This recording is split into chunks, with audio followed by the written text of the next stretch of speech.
નમસ્કાર. આજે નવરાત્રીનો 5મો દિવસ છે, ત્યારે કોરોના પછી લોકો શેરી ગરબા પર વળ્યા છે. ત્યારે આપણે જોઈ શકીએ છીએ કે જણકારમાં કે કોઈ જગ્યા પર જાયા વગર લોકો અત્યારે શેરી ગરબા રમવાનું વધારે પસંદ કરે છે.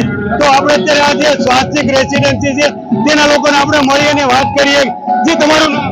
સુમિતાબેન. જે આપણે શેરી ગરબા કરતા કે જણકાર કયું સારું અને શું કહેવા માંગુ?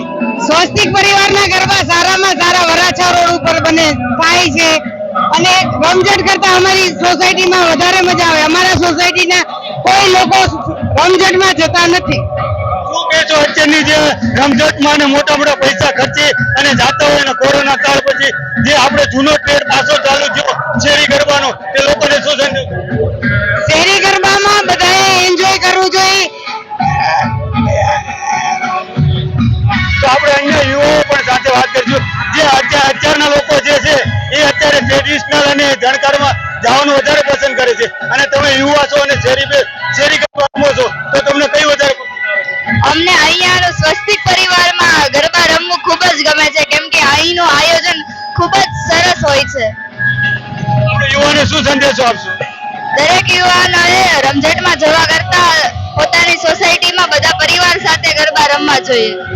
આપણે અન્ય પ્રમુખ સાથે પણ વાત કરવાની કોશિશ કરશું કે જે અન્ય સાથે પણ વાત કરીશું. મારું નામ જાનકી ડોગરિયા છે. આપણે શેરી ગરબામાં કે જણકારમાં કયું સારું લાગે તમને? સોરી, શેરી ગરબામાં તમને પસંદ આવે કે આપણે જણકાર ગરબામાં? એમ શેરી ગરબામાં જ મજા આવે. અહીંયા સ્વસ્તિકમાં બહુ સારા ગરબા થાય છે ને એ બહુ મજા આવે છે અમને.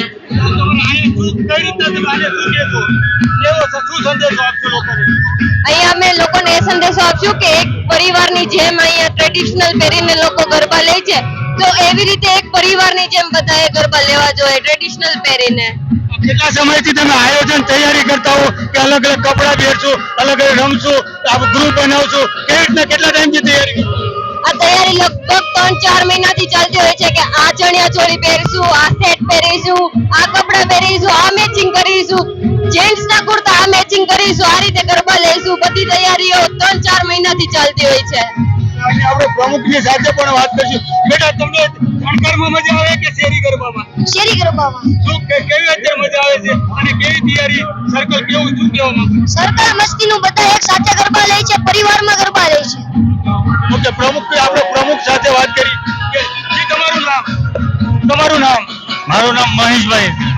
કઈ રીતની તૈયારી કરો છો તમે અને કઈ રીતે આપણે આયોજન કરવામાં આવ્યું? સ્વસ્તિક ટાવર એટલે એક અમારો પરિવાર જ છે. જેમ પરિવારમાં આપણે લગ્ન પ્રસંગ ઉજવતા હોય એવી જ રીતે અહીંયા અમે માતાજીના ગરબામાં પરંપરાગત રીતે ઉજવીએ છીએ અને બધા ડ્રેસ કોડ સાથે જ ઉજવે છે. એટલે સ્વસ્તિક ટાવરની નવરાત્રી એટલે એક અનોખી જ હોય છે. દર વર્ષે અલગ અલગ રીતે ડ્રેસ કોડથી અમે પૂરા નવરાત્રીના 9 દિવસ રમીએ છીએ. તો તમે પ્રમુખ રહ્યા તો જવાબદારી વધારે આવે છે, તો શું સંદેશો આપશો લોકોને?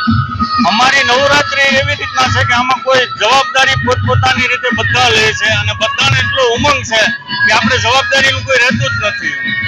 ઓકે, આ કોરોના કાળ પછી અત્યારે આપણે શેરી ગરબા અને સોસાયટીના ગરબાનો ડિમાન્ડ વધ્યો છે, ત્યારે આ સ્વાસ્તિક પડાવવામાં પ્લાઝામાં અત્યારે યુવાઓ પણ ધામધૂમથી નવરાત્રી ઉજવી રહ્યા છે. કાનાભાઈ મેર, દિવ્યાંગ ન્યૂઝ, સુરત.